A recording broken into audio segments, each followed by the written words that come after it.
Hi, good evening. This is your Lola Vlogger, Lola Amalia. At gusto kong i-share sa inyo itong isang tula na ginawa ko mga ilang taon na. Kaya ngayon bagong taon ay parang gusto kong maging bahagi ito ng ating bagong taon. No? Yung maging sana, itong mga pangarap na sana. At ito'y pinamagatan ko ng ang nais ko sana. So, hayaan ninyong i-recite ko sa inyo.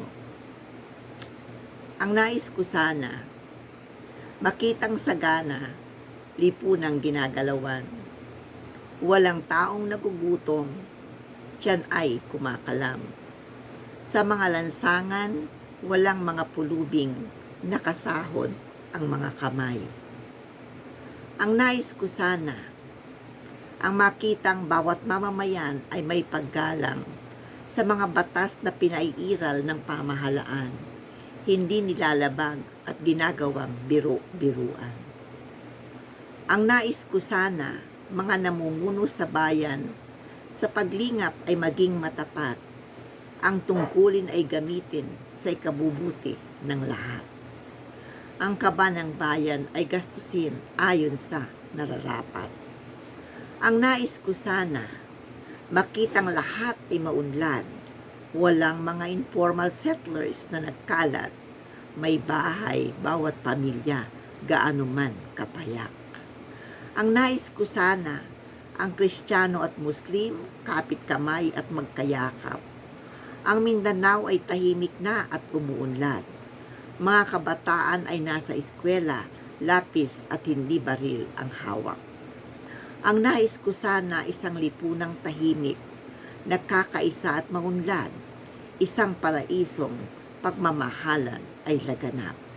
Walang nagugutom, walang nagdurusa dahil sa hirap. So ito yung mga nais ko sana, nais na isang matandang kagaya ko. At gusto kong iduktong isa kong nais ko sana dito. Ang nais ko sana, ang mga vloggers na hindi nag-iisip ay huminto na. Huwag sumira ng sumira sa dangal ng kapwa nila dahil lang sa paghahangad na dumami ang mga views nila at magkaroon ng malaking kita.